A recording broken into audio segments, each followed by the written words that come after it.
10, 9, 8, 7, 6, 5, 4, 3, 2.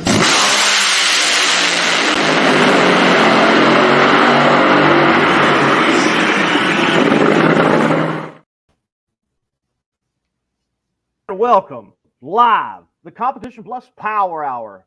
Hey, I'm back, guys. Lee Kraft, the Monday Morning Racer. Good to be back. But we don't got Darren with us tonight. We've got Mr. Dave Weslowski on, Dave W, as he's affectionately known. You see him often along with Darren on the Inside NHRA, the national event in review type episodes, and you two and everyone else involved are doing definitely a great job with that. Dave, good to have you along for the ride on the Power Hour tonight. Well, thank you. It's definitely something different, branching out from just specifically the NHRA stuff. But, yeah, traded in one DW for another. But that's okay. I'm excited to break down all of the other things that go on in the world of drag racing that don't always get to see the light of day. For sure, yes. I'm looking forward to, in fact, tonight not having really a NHRA Camping World-centric conversation, though that certainly can be on the table. There was a lot of great drag racing action this weekend and the weekend before that, such as where I was in Albuquerque with Funny Car Chaos, and you were there at Martin, Michigan. Great drag race that they just had this past weekend. And later on tonight, we're going to have as our guest Larry Jeffers, who is certainly a drag racer through and through, but possibly at this point, his biggest claim to fame is, well, he's the owner of the I side, as one article on CompetitionPlus.com put it. IHRA owner Larry Jeffers on. Yeah, that'd be great to talk to Larry and see how the sanctioning body has kind of progressed since he has taken over it, and also on some of his car building side of things. Would like to talk to him about that too, with some of the innovations that he's come along with there. So yeah, really excited to sit down with Larry and kind of pick his brain on some of the stuff that he's got going on with the sanctioning body and with his auto business. For sure. You know, the sanctioning body stories right now with the NHRA itself and the limited track movement to the NHRA that there has been. There have been a few, but not quite like the movement that you've seen with WDRA and IHRA.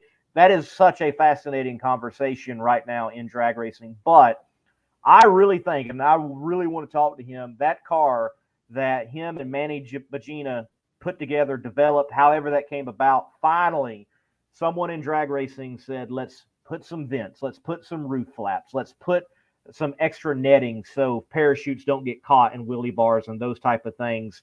And I really like what the direction they took. Granted, I hope that we never have Manny figure out whether it works or not. Right. That's the hardest part when you innovate stuff like that. You never want to have anybody to ever test it, but you have to think outside the box a little bit. And we've seen far too many of these accidents, particularly even in the 8th mile stuff. I mean, these cars are going so fast, even in the 660-foot range, that you turn them sideways and they just take off like a kite. So, yeah, again, hopefully that nobody ever tests it, but hopefully it's something that maybe takes off in the future in general, no pun intended, just as an added bonus of safety, because you never know if it may help if you need it.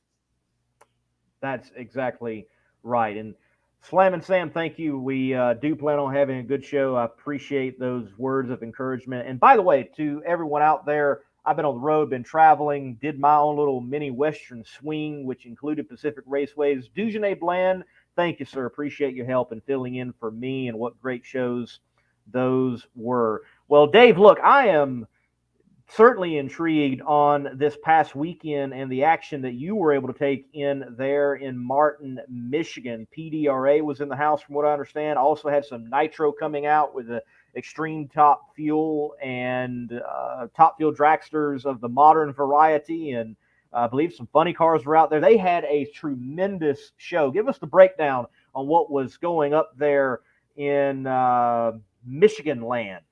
Yeah, Martin, Michigan. Well, and on top of all that, don't forget the Jets. We had a couple of Jet cars there. We had the PT Bruiser, wheel standing PT Cruiser was there putting on a show. And I forget the name of the truck, but they had the big F550 pickup truck with the 3 jet engines on the back that I happen to personally be standing in the pits, which if you're not familiar with Martin, Michigan, there are some of the paved pit area that goes kind of around behind the back of the staging lanes and the burnout box area. And as he lit those things off, man, the smoke cloud that came through, you would have thought you were in the Canadian wildfires. It was so much smoke and so thick for a minute there. But yeah, they definitely had quite the array. The place was packed. And just a shout out to the Michigan fans in general. The people were there. You know, you used to go into an NHRA event and everybody wants to see the nitro cars, which I get it. They're a big draw. They're the names. They're the quickest, loudest, fastest, however you want to look at it. And as soon as they run, the stands kind of empty out. In this particular case, you still did have some people mulling around the pits. There were people around Krista Baldwin's pits. There were people around Spencer Massey. Larry Dixon was there. Pat Dakin was in the house, obviously, with owning the car with Spencer. And Gary Pritchett was driving the Nitro Ninja, so both Bobby and Dom Lagana were in attendance. They did only run 1,000 foot with the Nitro classes, but you had people mowing around, you know, kind of see when they did a warm-up. They were kind of mowing around the the Extreme Top Fuel pits as well with their warm-ups and whatnot. But for the most part, the stand stayed, I would say, at least 70% filled for at all times. You know, people may have come and gone, but unlike most events where it's all just general admission, people were leaving seat cushions behind. They were leaving towels behind so they could come back to their seat if they went to go to the bathroom or get something to eat. And they were treated to a great show, and they were so enthusiastic, so just into it, cheering for stuff that you don't usually hear even at an NHRA show or a big drag race show. I mean, they were just, the announcer would say something, they'd get them into it. When the pro stocks were up, they were cheering for the Fords versus the Chevy battles. They had local racer Chris Scodato was there with his Dodge Ram. He said, you know, as soon as they mentioned he was from Kalamazoo, Michigan, and he won the round with low ET, the place erupted. And, you know, I mean, they were cheering for everybody and everything. And it was refreshing and a nice thing to see at a race. And they were treated to a beautiful show. Well, it is good to hear that drag racing,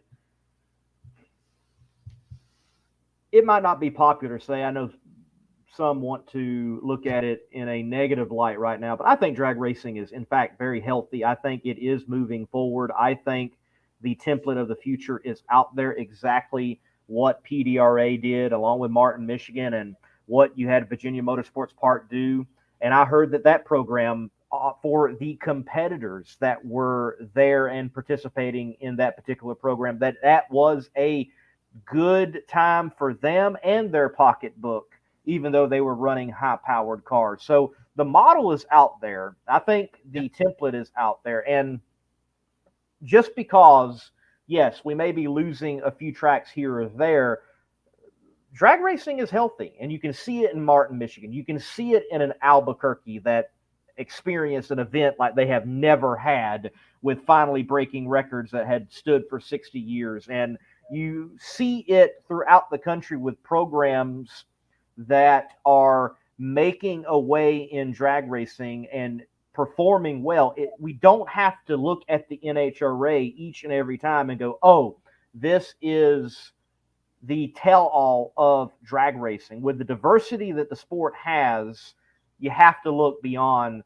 NHRA Camping World.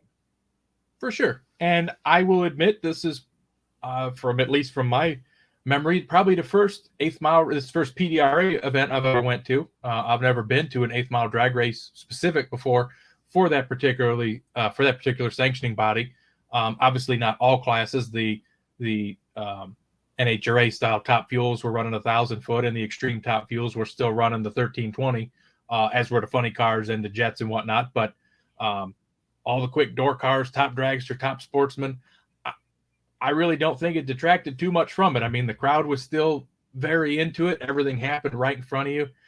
First pair that they had in the second round, Tricky Ricky versus Tommy Franklin coming up. I mean, they had, unfortunately, right as I had got there, they were running first round of Extreme Top Fuel. They had an oil down.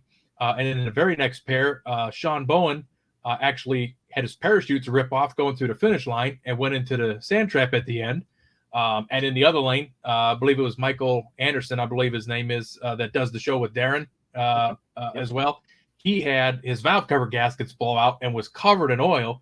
And I talked to him in the pits. He's like, man, I thought I hit the back of Bowen because his parachutes, when Sean's parachutes came off, Mike ran through them.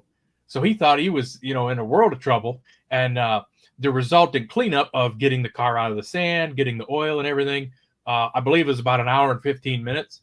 A little bit of a delay, questionable weather, the fan stuck in, but that was the very next thing after they finished the last round of Extreme Top Fuel, and they were cleaning everything up, getting everything ready. They had one pair left, and that was the marquee matchup. And they took the time to get Tommy Franklin on the mic. They took the time to get Ricky Smith on the mic. They asked him about his previous experiences at Milan. He talked about winning IHRA back here in the Thunderbird in the Pro Stock days in the Motorcraft Thunderbird. And,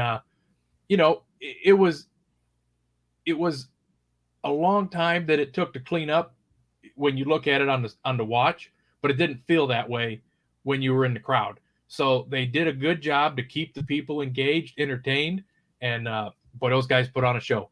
The Extreme Pro Stocks were awesome to see too. I always love the mountain motor version of them, however you want to call it. And that was awesome to see. It was a really good show all around and a lot to offer. You don't really, some people, if you're a numbers guy like me, you love to see them running out the back door because you want to see how quick they can go, but you don't really miss much because once they're past the stands at the 8th mile, you're not really sitting there watching them anyway. You're just kind of watching them go away from you. So you got to see the race unfold in front of you, and it was very entertaining for a 8th mile newbie like myself. So for me, I have run out of patience with individuals that want to complain about 8th mile drag racing compared to quarter mile drag racing. One, I love quarter mile drag racing. Do not get me wrong. I'm fine with 1,000 foot. I'm fine with 8th mile. I have been to a 10th mile drag strip and can't hardly tell the difference from 8th mile. Okay. So this is what frustrates me.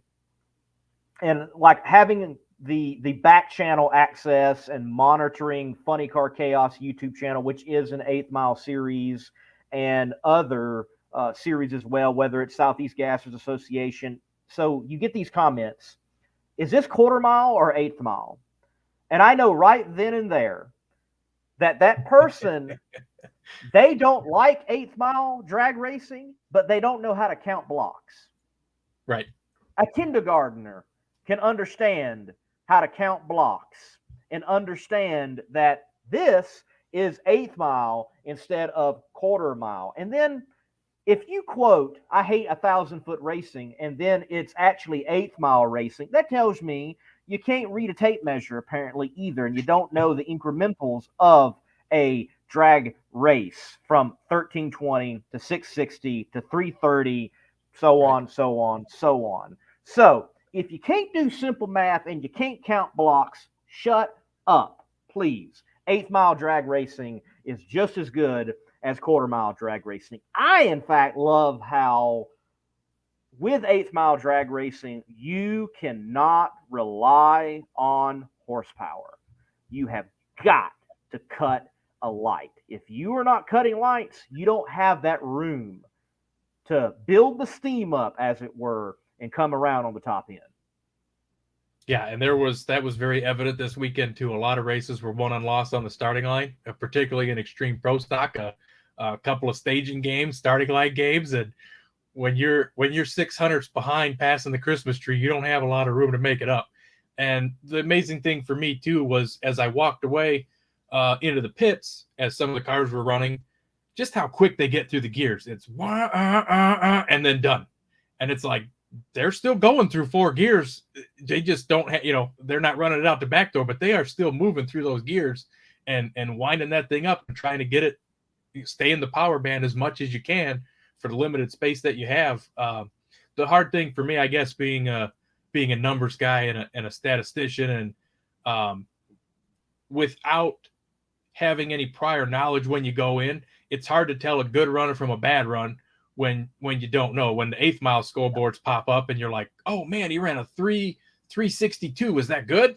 Well, no, they've been 340. So is it that good? No, it's not, but it was good enough. So that's my only struggle is, looking to see and know when to stand up and go, wow, and really appreciate it, and just go, okay, that was a cool run. So that's my only struggle. The numbers are still a little bit confusing, a little hard to get a hold of. And speaking of numbers, that can change so much. I come back and I feel like I'm just ranting, and I got to vent, people. I got to vent. So, Funny Car Chaos, last event, we're at Albuquerque. Let me, for all of you out there, before you just go in a tirade and you comment on races at places you know nothing about, just do a little bit of research or listen to the people that tune the cars or are doing interviews or establishing and setting up the show. I don't know how many people, Dave, have commented concerning Albuquerque and Funny Car Chaos. Well, I expect a funny car to go in the 3s. And they don't realize that Albuquerque sits at like 5,200 feet alone. And then you start doing all the corrected altitude factors, and you're looking at like 9,700 with terrible air, and you don't have half the surface of a Bandamere there in Denver. Yeah, you can see why cars haven't done 3s in 60 years. And then what an impressive feat it was that Funny Car Chaos, with the competitors that are in it, they come in and they push that track to its very limits, and the record was reset 8 times, dipping into the low 380s. And that track had never seen a single 3. Even Lyle Greenberg, the hometown boy, in a nitro funny car, granted, not a nitro funny car that, is going to be qualifying for the NHRA anytime soon. He has a different combination. It's not even Heritage Series legal. It's the combination he wants, but he can run 360s at the Motorplex. He's done that before. He did it this year. Had never ran a 3 at Albuquerque, his hometown track. Coming into the event, 420s was the best. And he's able, by the end of the event, going out in the semifinals, to take a nitro car, the quickest and fastest that it's ever gone at Albuquerque, into the 390s.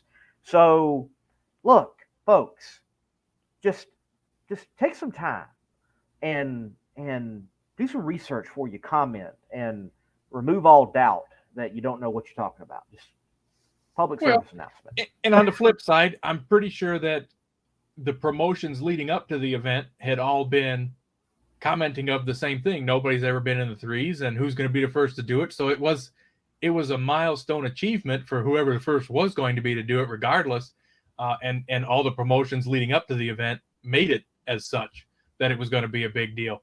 But yeah, that's like saying, oh, Pro Stock's running 690s at Denver. Well, they go 660s everywhere else, 650s. What's the, and it's like, well, but yeah, that's the point, is they're working with an altitude factor and a grip factor and a weather a temperature factor. I mean, there's a lot of things involved, and it makes it that much more impressive that they were able to pull it off multiple times, which makes it more exciting. That reminds me of the old NHRA days when the barriers weren't so far out there that you can have Pro Stock reset the record 3 different times because the air is there and everybody can run within a couple hundredths of each other, and it drops a little bit more each time. That makes it exciting. Or when the funny cars had the laid back headers, and this guy goes 389, this one goes 388, 387, and they keep trading it back and forth. Where's it going to end? That makes for exciting racing, if you're into the numbers too. For sure. And I will say, PDRA is probably, in my estimation, the finest 8th mile door slammer drag racing that the world has got right now. And that show that they have is truly a spectacular show across the board, from Pro Nitrous to Pro Boost to Extreme Pro Stock to the many other classes that accompany. The competition level there in PDRA is absolutely insane. Some of the top sportsman guys, I don't know why they just don't go ahead and run Pro Nitrous. They could qualify and take the headache out of it of having to not break out and play the line and all that type of thing. Just run heads up, dude. But it is impressive what Tommy Franklin, Tyler Crossnow have got going on in the PDRA. And Milan, they just put it all together. They're like, hey, we're going to book in some nitro, and we're going to have this great stellar series, and we're going to have a great drag racing show all together. That is a good formula right there for any drag strip across the country. Oh, 100%. And, they had fan zones. They had bounce houses for the kids. The wheel stander and the jet cars were parked right in that area. They had the big fair food trucks. They had, elephant ears, corn dog, all that, just like you'd see at the fair. They had them lined up on both sides. They had a Chick-fil-A truck. If you're a Chick-fil-A fan, they were bringing in, you could buy Chick-fil-A at the racetrack. I got some waffle fries while I was there. That was appealing and entertaining as well. So yeah, they definitely pull out all the stops and they get the crowd in, and it was a great time. That is certainly good to hear. Well, ladies and gentlemen, look, we are waiting for our first guest of the evening. We're going to take a quick break. When we come back, we're going to talk some NHRA sportsman news. Well, I mean, maybe they shouldn't be counted sportsmen. We're going to talk a little bit of alcohol. There's been some changes in the class. Someone that has led for a while is no longer leading with a rookie at top of the national point standing. So we'll come back right here on the Competition Plus Power Hour right after this word from one of our sponsors. Classic car owners, make your headlights over twice as bright with Holley Retro Bright LED headlights. A plug-in replacement for those dim halogen seal beams, Retro Bright maintains that classic look and lasts 6 times longer. Stay safe and click the link below to learn more. Competition Products, your source for hardcore engine parts for street, strip, and oval track. Our free catalog is packed with hundreds of product lines from the best-known manufacturers in the performance industry. Lowest prices guaranteed. Free shipping and handling on all orders over $149 in the continental U.S.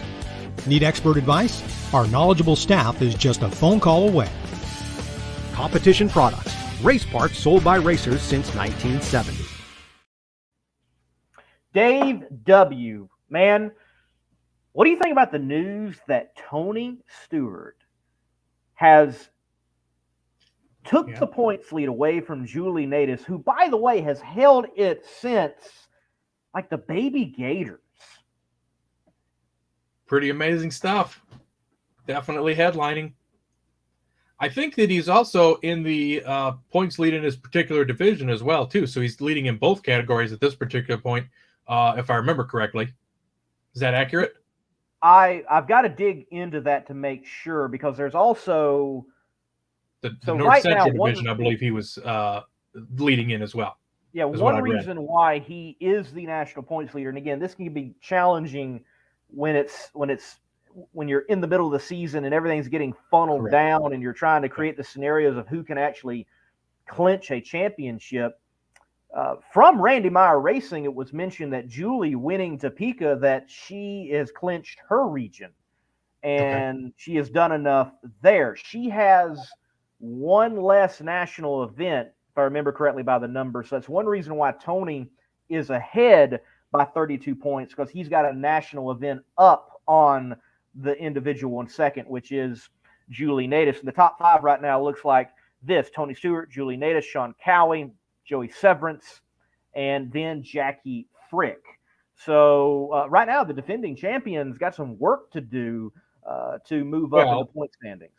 But at the same time, are the West region a little short on events too? They've got more left in their available to be run than some of the other guys. Is that correct? That's why it's always hard in the middle of the season, I thought, because some of the West guys come on strong at the end, and you got to, Tony and Julie will be out there in Vegas running blockers if they can. That's right. That's right. Yeah, we're going to see that. And honestly, I was surprised that Jackie Frick did herself a good service, and those on the East Coast, period, with her winning Pacific Raceways and keeping Joey out of the winner circle there. But you do have that situation. You're going to see the West kind of come back. They're going to swing back point-wise. At least I expect Joey to do so. Right now, Sean Cow, they've got some things to figure out in what is going on, I think, in their program. So, but yeah, you still got. Woodburn. They had already 2 races in one weekend, and we'll see more national events out there. This very weekend coming, Topeka. It is going to be absolutely insane in the alcohol ranks in the NHRA. I personally think there is more of a storyline and show in the alcohol ranks than NHRA Camping World, because like everybody is going to be there, especially when it comes down to funny car. Right. All the heavy hitters are expected to be there. It is going to be a show in alcohol. Well, and Julie's going to try and go back to back there because she just picked up the Central race there here on the was that last weekend? Yeah, last weekend, 2 weekends ago, whatever it was, on the 29th. And yeah, that was. I kind of wonder if, as we go through the season, what the end result, if Tony losing to Mike Coughlin back at Columbus might come back to bite him in that final. It's getting to the point in these categories where you almost got to start winning or sweeping the divisions that or the regions that you're in, because you're not going to do it at the national level. But to come up with a championship or put together the points season that you need to have to win these championships, you almost have to be perfect. Yes, that is the level of competition right now in top alcohol ranks. Bob McCosh put it like this. He's like, we have to win every regional. When we show up to a regional, we need to win it. And it is that simple. And I was very surprised. He had a red light round 1, apparently, against Kyle Smith in that regional at Topeka. And again, he's emphatic that he's going to chase the championship all the way to Pomona if he's got to. Very surprised that was the situation for him going out that early. But you have Sean Bellemere and the Killer Bees. They want their championship back. Right now on top, Doug Gordon is on top in the alcohol funny car ranks. So Brian Howe is still out there with an extremely competitive car. Matt Gill just won an event there at Maple Grove, and Tony wins that event as well. There is certainly a dogfight in the alcohol ranks of the NHRA. It is getting good down there. And Topeka, man, I can't wait for the storylines. I cannot wait for the storylines. And I might have to swing by the Randy Meyer pit and ask Miss Natus, so what does it feel like not to be the points leader at this point? For the first time. Well, and you mentioned Doug Gordon. He's got an extra incentive to go off on top. I mean, it's his last year. That's right. So of course, he's in the front now, and he doesn't want to give that back. I mean, it's going to be a real interesting seesaw battle as we get through some of these other regionals towards the end of the year. Another double one coming up here in a couple of weeks after Topeka. Then we're going to, Epping and Bowling Green are going to have a couple going on, Earlville, and then October got another 3 there, and then Vegas, the big one at the end of the West. So it's going to be real interesting to see how that plays out on top of the nationals that are still left. And I wish that the point system was a little easier to follow for the casual fan. But I mean, I understand why they have to do it the way that they do. And I'm looking forward to see how it's going to play out, because yes, there are definitely heavy hitters on both sides. There certainly are. Yes, it can get a little wonky of like, did you claim this one? Did you not claim this one? And you really have to wait until like the final 3 events to kind of really understand what's going on. It can go down that far that quickly. It's almost like a running countdown scenario the whole year, almost. The way that's a good way of looking at it. Yeah. With the way the competition is in that class, like you mentioned earlier, that when you go to the regional side of things, that you need to be perfect if you really expect to win the whole championship. I hate to say whole championship, the national championship, the world championship, if you will. Yeah, if you lose one on the regional side, you're almost done. You need to get every point you can at the regional side, because right now, when you go to the national events, they truly are slobber knockers. We saw it at Norwalk what a national event that was. We know what Indy will be, and Topeka is shaping up like a precursor to an Indianapolis. It is going to be a good time. Dave, we got another good time ahead of us, though. We got Mr. Larry Jeffers in the green room. I think we need to take a break and get the big man of the IHRA and the big man of Larry Jeffers race cars and the big man of anything else and everything else in drag racing on and chat with him. What do you say, Dave? Yep, let's do it. Bring them on in. Folks, this show is brought to you by Weldon High Performance. They, well, quite literally pump the show up. And if you need a high performance pumps from, well, your airplane to your race car or your daily driver, street strip, whatever it is, Weldon High Performance.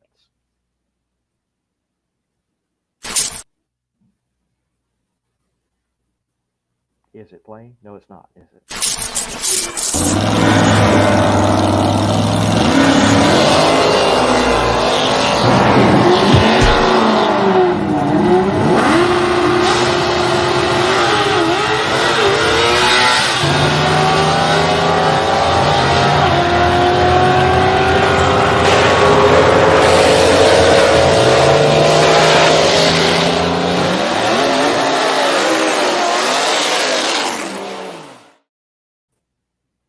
Larry, welcome to the Competition Plus Power Hour. How you doing? Man, I'm doing great. Talked to you about, 4 or 5 weeks ago and on my own platform, and good to have you on the Competition Plus platform now, man. Thank you, guys. Appreciate it. Yeah, of course. Happy to see you. And just curious how things are going so far now that you're a couple months or almost a year now into ownership of the IHRA. How's it turning out for you? It's doing a lot better than it was at first. It's just a tough road. You know, me and Mel get out there, every day, and, Doug and Cody and Paige, and just beat the streets and talk to people and call tracks and try to make it feel like a big family, Don't leave them sit out there hanging, not hearing nothing from us. Me and Mel just got done getting back from the Carolinas and took a big tour. I think we traveled about everywhere in the Carolinas in 2 days. I think we did 600 or 700 miles in 2 days from track to track, just talking to people. We like going to small tracks. We like going around and looking at old tracks, newer tracks. It's cool because you can go to an old track and see something that's really awesome. You know what I mean? That just stands out when you pull in there, and it could be just a family atmosphere of a small track. To me, is pretty awesome. We visited some really cool places when we were gone. So, well, you're talking about my neck of the woods there in the Carolinas, my home track, Where Shoals Dragway. That was awesome, man. They treated us really nice. It was cool. Well, that's good to hear. The shutdown's crazy out there, ain't it? Oh, it is. Oh, it is. Yes. Yes. Actually, that was kind of cool, man. I mean, you didn't really realize it, and then went down there and looked at it, and I never seen nothing like that before in my life. Right. And my dad, who drag raced in the mid '60s with Gene Cromer, they raced there when it was known as Starlight Dragway, and they actually would do the full quarter mile over the hill. Wow. And not just do 8th mile. Yeah, I couldn't imagine that at all. Yeah. Wild times. I mean, you'd have to see it to believe it. You can't even describe it. I think the shutdown at the end drops off 35 feet. I don't know. I'm just guessing. Oh, it's a dip. It's huge, and then it goes back up another hill and goes up through the woods and comes back down. Yep. I think that's probably funner than racing there, maybe. If you're a drag racer there, yeah, the run's great, but you go through the shutdown area, and the return road is more of a roller coaster. It's a roller coaster ride. Yes. Yeah. Yeah. It's impressive. Well, look, you going around to these small tracks in the Carolinas, I mean, that's obviously IHRA country, has been for a long time. Whether it is a place like Ware Shoals or a Shady Side or, Morrison, so many of these places. I mean, that's like IHRA bread and butter. What, were you getting from those tracks? What are they searching for? What are they needing? Where can a sanctioning body aid them in moving forward in their market? What our tracks are actually really impressed with right now is what everybody's doing as far as marketing for them, and advertising for them. If they have a race, whether it's an outlaw race or whether it's a bracket race, they can send us all the information, and Mel or Paige or somebody will put it up on the page and advertise for them, and that's been a pretty big success so far for them. Just getting the interaction with IHRA instead of just being left out there not talking to anybody. So you've made the Carolina tour. Have you been through the Indiana part of things yet? Have you been to US 41 and over to Bunker Hill? Have you seen those guys? No, but we talk to them regularly. We talked to Terry yesterday over at Bunker Hill. What a great guy. What they've done at that place in a short period of time. Him and his wife Corey, they're pretty amazing. They got their heart and soul in it. And for people who don't know, he's referring to former NHRA Top Fuel racer Terry McMillan and his wife, who have purchased Bunker Hill Dragway. And have completely gone through and just really brought the place up back kind of from the sticks like it used to be to a top-notch level facility. And Steve Keys at my home track, US 41 Dragway, that track is always been a top-notch place, but with IHRA backing, it really helps the place shine. They put on the points meets, and unfortunately this year have struggled a little bit with the fickle Midwest weather in the summer with them pop-up showers canceling some stuff here and there. But the IHRA presence is, I know it's the heart of the Southeast, but it is definitely felt elsewhere in the country as well. Yeah, it's getting there. It's going to take a couple years. We got ourselves bought a dinosaur. Something that was really just run down for 10 years. You never heard about it. I never heard about it. A cool story though is, me and Mel, it was Friday night, and we called the track, and we were going to talk to them the next day, go out there, and they said on Friday night, I'm sorry, we're going to show up there Saturday, and they're like, man, we're not going to be open Saturday. We're just going to race till tonight at 11 o'clock. And Mel looked at me, and we've been up all day. The night before, we were up all night long, probably slept maybe 3 or 4 hours. We would go to hotels, and no one was, didn't have no vacancy, and we had our kids with us, and we had a really good time. And the people we really wanted to meet these people, and it was Pageland, and we had 3 hours to get there. And Mel looked at his GPS and said, we can make it there by 11:59. And I'm like, so let's go. So we tore out of there, and we pulled in right at 11 o'clock as they were closing down. And we stood there on the starting line with Ben and his wife till 2:30 in the morning, talking about just plans and, how hard it is and the struggles of owning a track. And it was just a great experience. I think he would have went home with us. He followed us all the way to the car talking, and they realize we're just people like them. We just all love racing, and it's hard to own a track, and it's hard to make money at a racetrack. It's a lot of work for sometimes a little bit of reward, if any. And just getting out there and just talking to people and seeing if we can help them in any way by promoting them, or, And it does help. We got 106 or 8,000 followers, and even if we can get a track extra 20 people a night, or someone sees that there's a big race within 4 hours or 3 hours from their house, and if we can help them out in any way, that's what we're trying to do. I like that, because I think of groups with other followings, big followings. They could certainly assist a small track in giving exposure, however they've grown their platform. Or, I'm just going to say NHRA, they could do more than just promote the Camping World side of things. And if they had a way for a track to submit and put forward good promotional material, hey, we're going to post your stuff on a national scale. Now, speaking of national scale, a track that definitely has national scale and legendary status is the legendary Darlington Dragway. And currently, WDRA, but they've made the announcement they're coming, yes, home to IHRA competition and sanctioning. Bring us through that. How did that go down there in the sand hills of the Carolinas, in particular South Carolina? I don't know. We reach out and talk to everybody, and I think a lot of people got buffaloed. A lot of people got lied to, in my opinion. I mean, you can get them on here, the other people, and let's talk about it together. But I think he sees it. I think Jeff sees what we've done. I mean, we've reached out and talked to him more than the other people. I mean, with us, it's like family.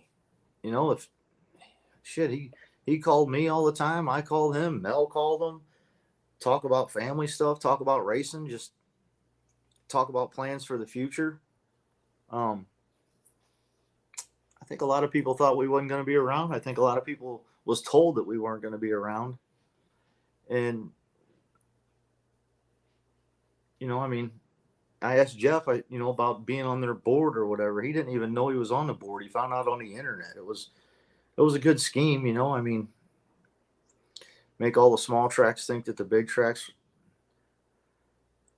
I don't know. It's just a bunch of bullshit they told everybody. So, they were told that I was going to shut it down and make it all pro mod racing. And there's, like I said before, there's tons of great pro mod racers out, sanctioning bodies out there, and people that put on awesome pro mod races. They don't need us right now. We're a sportsman series. We want to be a sportsman series. When I did this, and me and Mel talked about this until he got mad at me, and because I wanted Mel, I didn't want to know nobody else to be involved with this but Mel Roth and his wife, and we're just trying to make sportsman racing good again. Sportsman racers have been shit on for so long that I think there's an opportunity here. If they all get together with us and back us, we're going to back them. And, everybody was lied to, saying I was going to shut it down. Like I said, make it pro mods and the big show. And we don't need that. There's other sanctioning bodies out there for that. We just need a good home for sportsman racers. I mean, look at what we did already in the first couple months. We went out there and got trailers and dragsters and golf carts and all kinds of other stuff for the champ, and it's going to continue to get bigger and bigger and bigger and better and better and better. We just grateful for the support that we've got right now, and grateful for all the members we got with IHRA and people stuck around and believe in us, because we're not going anywhere. And I don't think there's anybody that has a drive like Mel. He loves this. This is his passion. He loves it, and I love it. So just trying to bring back something that was awesome when I was a kid, Well, and you kind of partially answered it there with what your plans are, and definitely bringing it back for the sportsman racer. There's a couple of people that even asked in the comments, what is a long-term goal for the International Hot Rod Association? Is there national events that could potentially return? Is it all just sportsman based? Is there any potential of bringing back professional level cars, or are we just, this is kind of like the professional sportsman series is one way of looking at it? Time will tell. I mean, the big show's already got a big show. They got the best thing in the world, NHRA. That's the best, man, for the big show. We do want to bringing back that Hot Rod Classic, man. There's tracks that reach out to us every day, want to be a part of that. That's pretty excited about that. I'm not saying we're never going to try something, but it'll never be like the other guy. We don't want to be the other guy.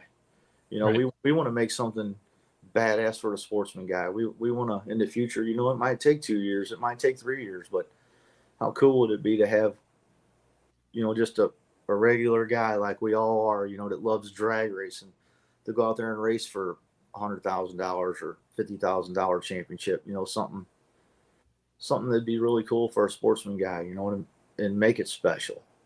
We're not ready for no big show. We don't want to be a big show yet. Not saying we ain't going to do some cool stuff, but that ain't in our plans.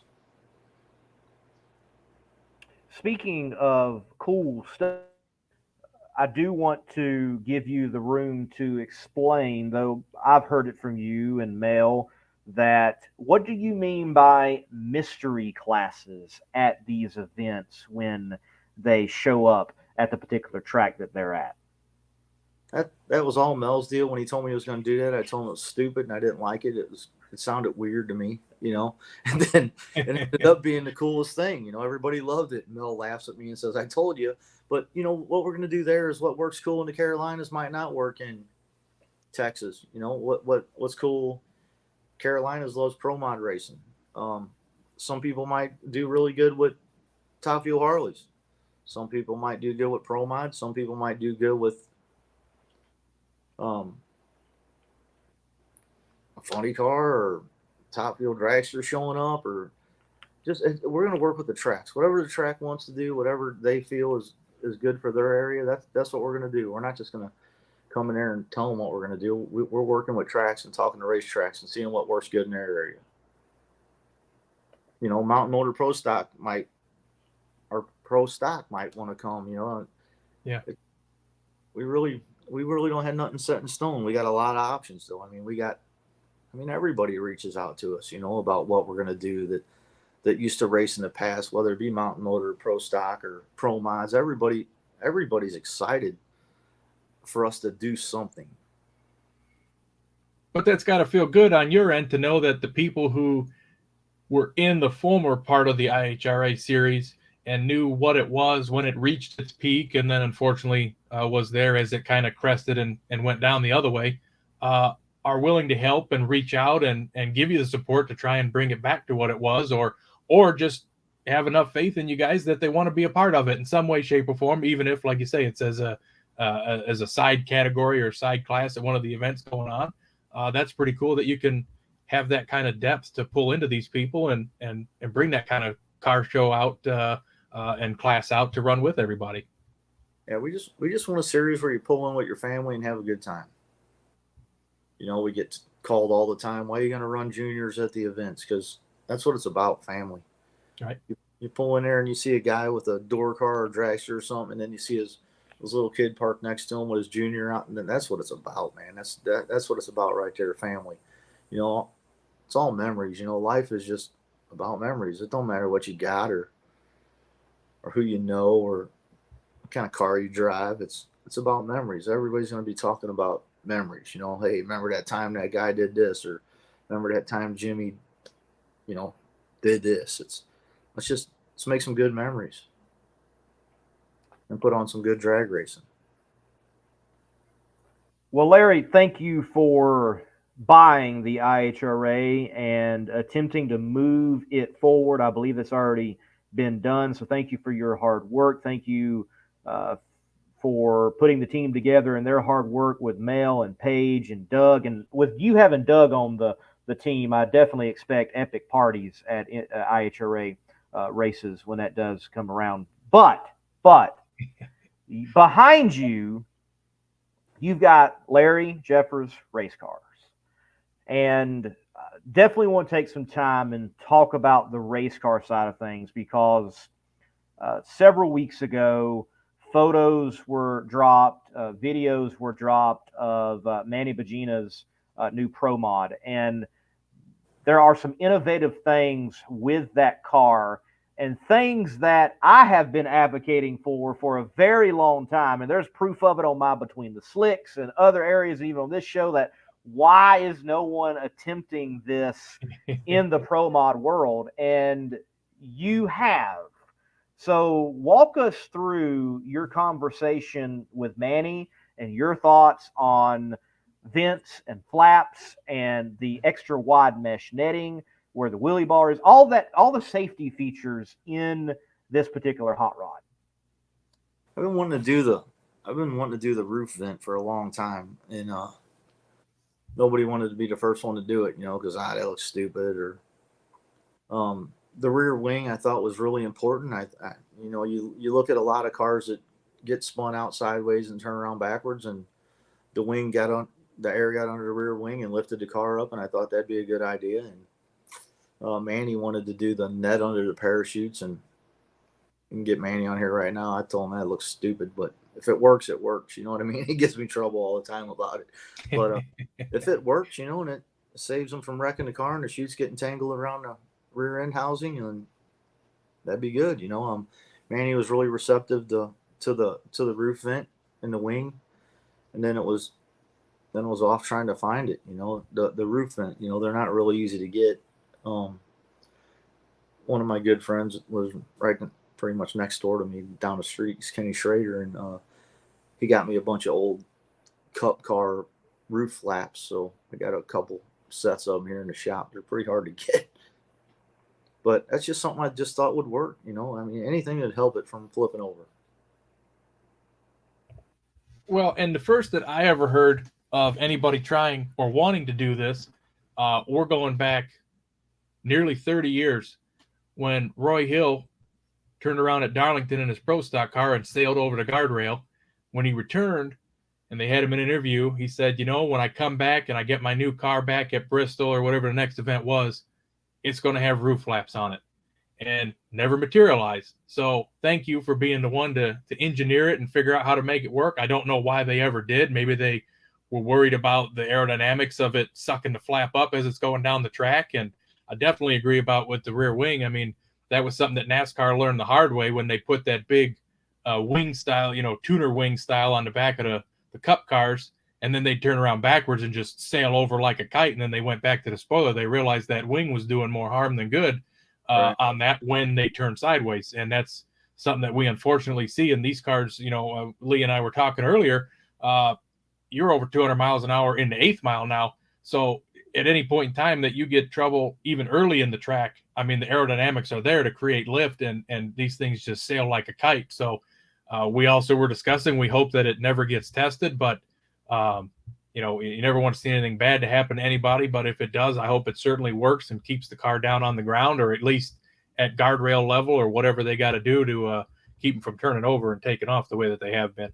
Yeah, I think it'd be a good idea too if you had a customer that had a radial car and let you put some in the front end. You know what I mean? Back by the windshield area or something. Yeah. But nobody wants to be the first one to do it. I mean, none of us are reinventing a wheel here. You just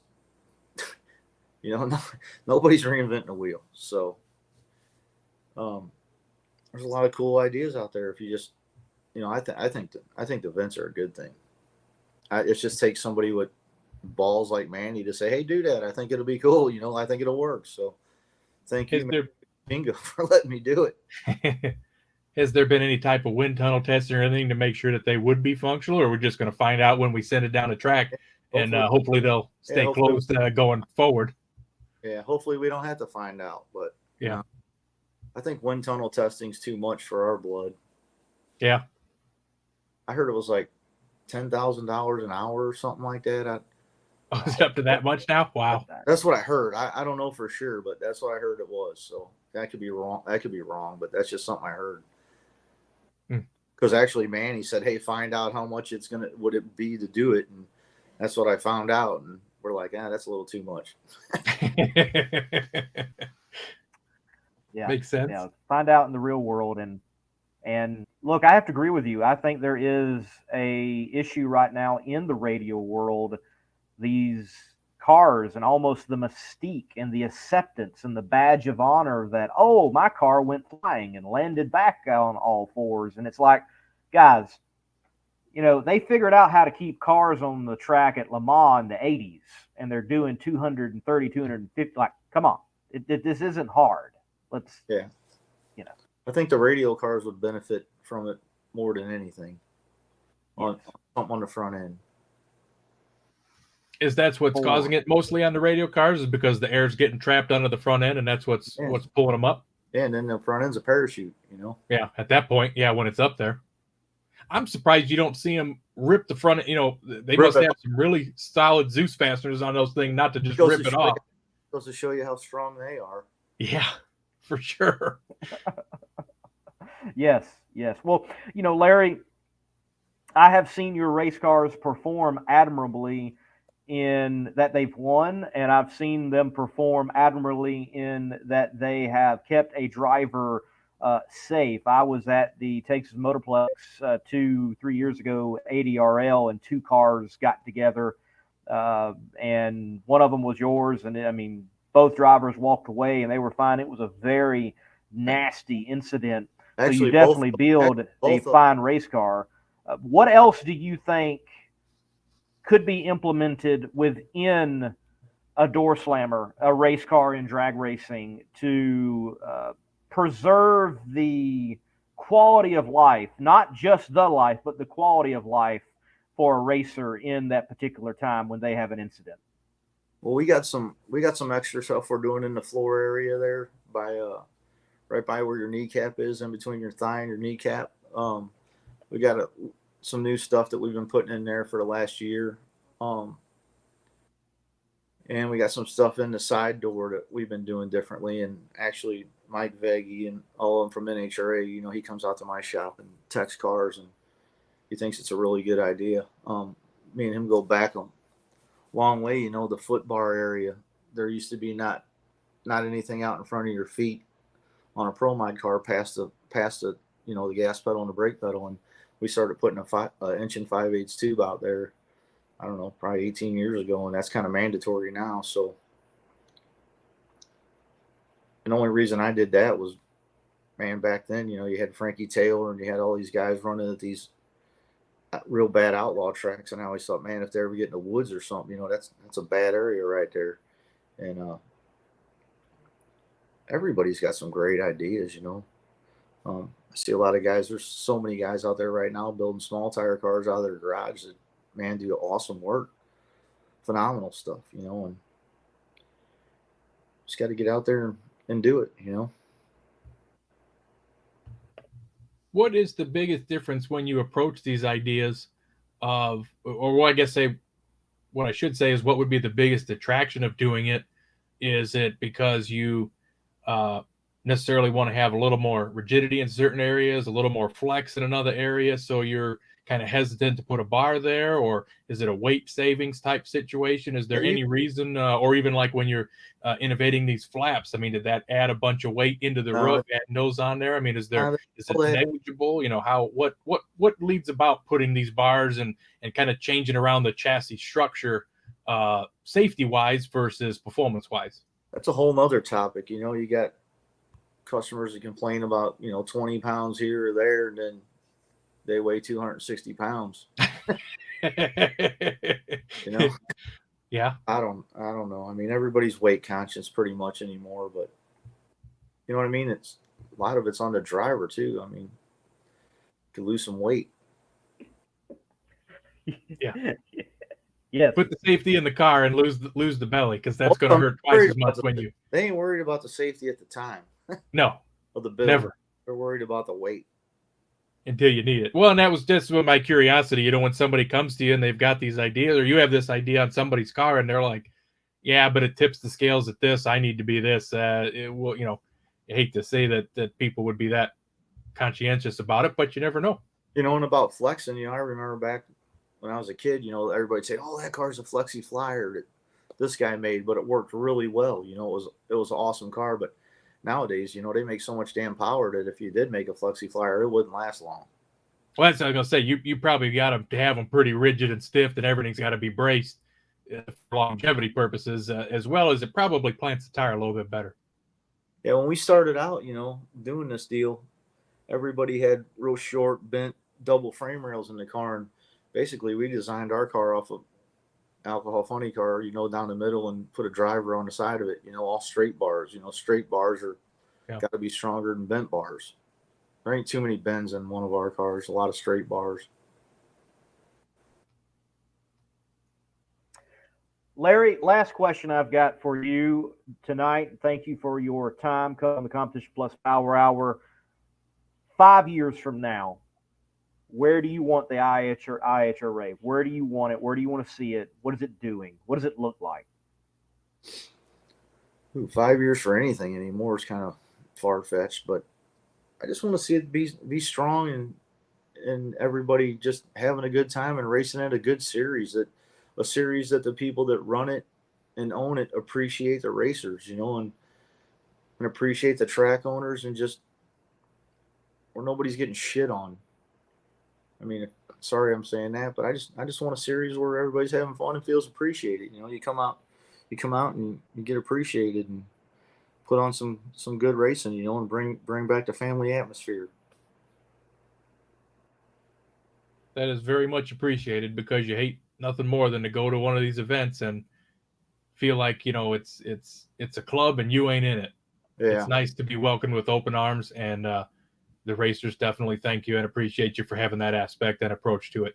You know, the biggest thing that come to my mind over the weekend was the track owner's wife saying to her husband right in front of us, she's like, holy smokes, this ain't nothing what I imagined. And me and Mel was laughing, like looking at her like, what are you talking about? And she goes, you guys are just normal people like us. I'm like, we get it. You know, we get how hard everything is. I get it. I struggle every day, you know. Nothing's easy. Larry, man, look, thank you for your time, and I'm certainly looking forward to seeing the continual progress of the IHRA and it having and finding out even more fully its place in the drag racing world. Thank you for what you have done. Thank you for what you will do, man. Keep up the good work. Thank you guys for what you do. I mean, I've told you this before. I mean, we know you ain't getting rich off this, and we appreciate it. You know, I appreciate everybody. You know, Bobby Bennett, man, for talking to him over this weekend about all kinds of stuff. I mean, he was diehard against IHRA. He swore he'd never talk about it ever again. You know? And then I found out the reason why, and I was like, holy smokes. What was kind of ironic is he was telling us a story of what happened to him back, I don't know what, I could be wrong on this, 07 or 08. And it was super ironic that the place that it took place, I don't know if you ever heard the story. You can ask me, but me and Mel were sitting 20 feet away from where it happened, and it was just crazy ironic. Like, he's telling us a story, and I'm so grateful to have him back on board. Like, what a great guy that devoted his life to the sport he loves, you know. Him and Wes Buck and everybody, anybody, you guys, everybody that helps promote this sport, that does it for, you know, out of a labor of love, just like half the racetrack owners, it's a labor of love. They're not getting rich off it. You might have a couple of tracks that are doing really good, but for the most part, it's because you love it, you know. And it's funny that you go to certain tracks and, you know, one guy will be really love my bathrooms, you know, like he takes a lot of pride in having them nice bathrooms, and other guys take pride in, you know, their tower or it's just cool, man, to hear people that enjoy the sport as much as we all do. Well, Larry, thank you for taking pride in the sportsman drag racer. Have a good night, sir. I appreciate you guys. Thank you guys. See you later. If you want to take your vehicle's performance to new heights, you got to give it P. Like our original equipment technology, antifreeze, and coolant. Our formulas match the vehicle manufacturer's technology requirements so that we have the perfect match for every vehicle. That's one reason why Peak is among the fastest growing brands of coolant in America. We work harder to earn the trust of people like you every day.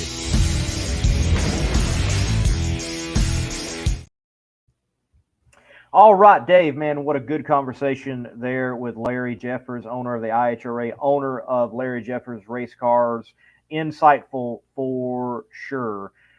Last word tonight. I know you got to wake up early. I need to wake up early. Night from you, Dave. Anywhere you want to go in the world of drag racing, take it there. Well, I'll tell you, the one place I wish I could go, but I'm not able to, would be to Topeka this weekend. Like you say, a lot of storylines in the alcohol categories, a lot of storylines in general, just being the last NHRA national event. Yep. I've had fun this past week, kind of digging through my video archives, sharing clips, sharing things that have happened there, historic moments at Heartland Park, Topeka.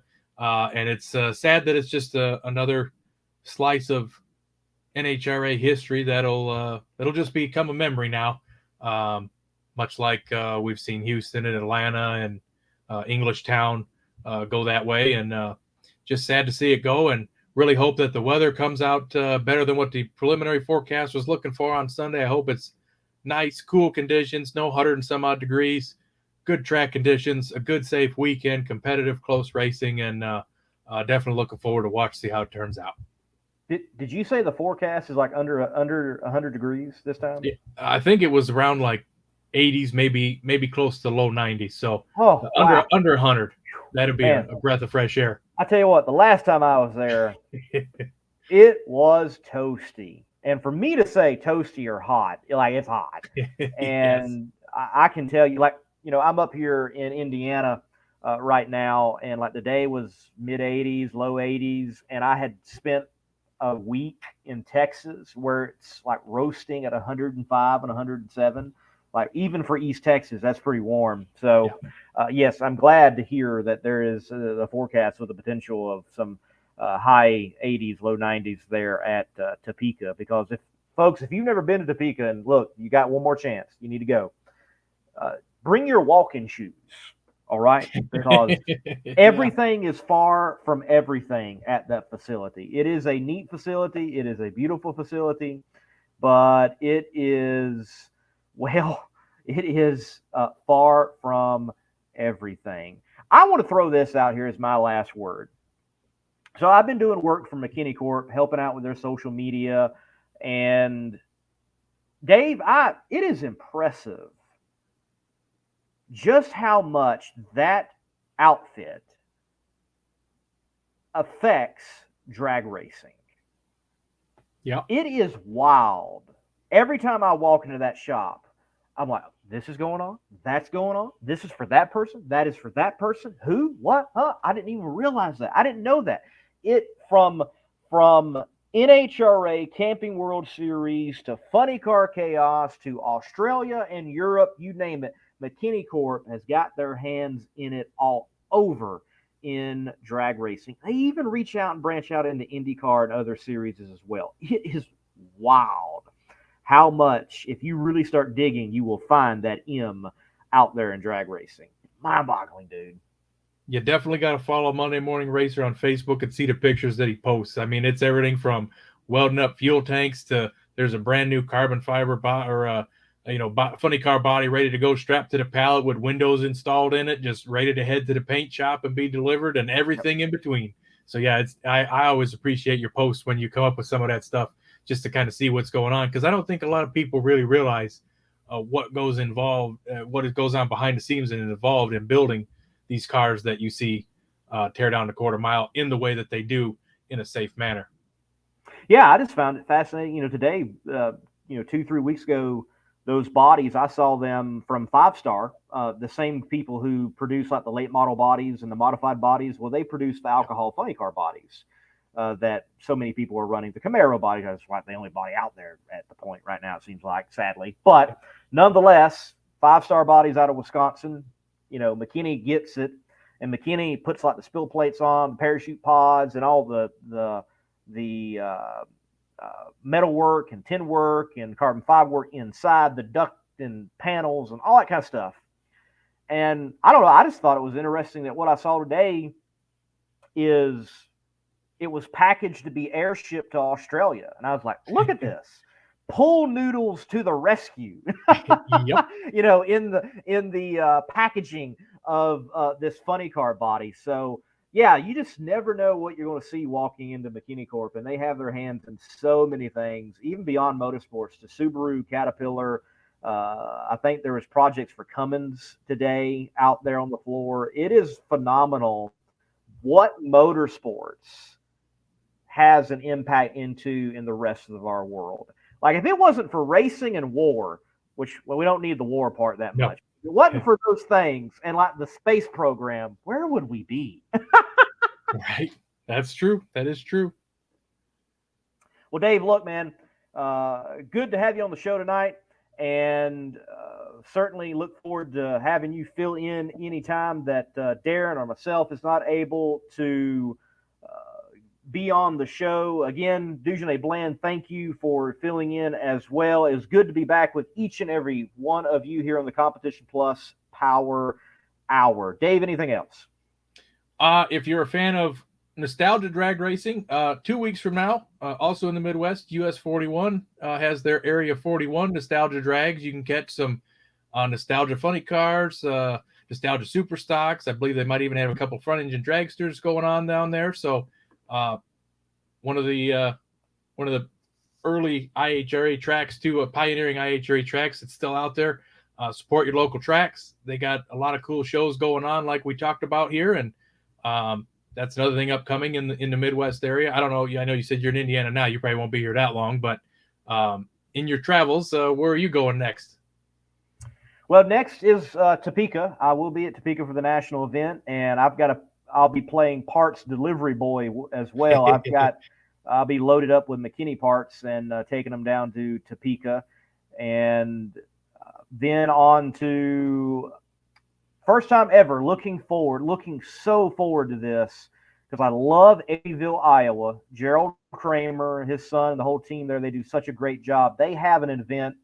It's been running for years now, decades even, if I remember correctly.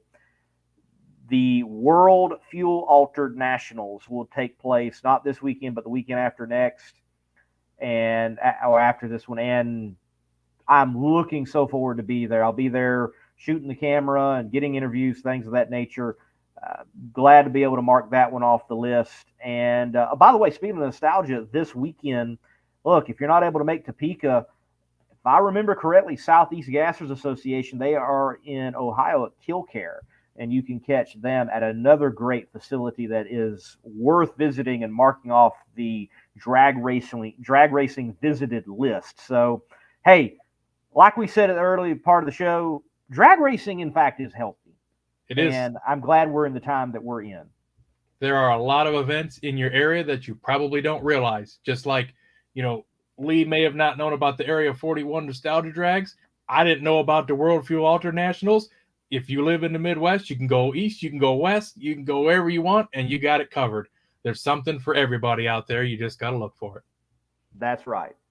Well, I'm looking for the back of my eyelids at this point. I know Dave Yes, is sir. too. Thank you, Yes, sir. each and every one of you, for tuning in. Hit that like button. Hit that share button. This has been the Competition Plus Power Hour. Till next time. All right, everybody.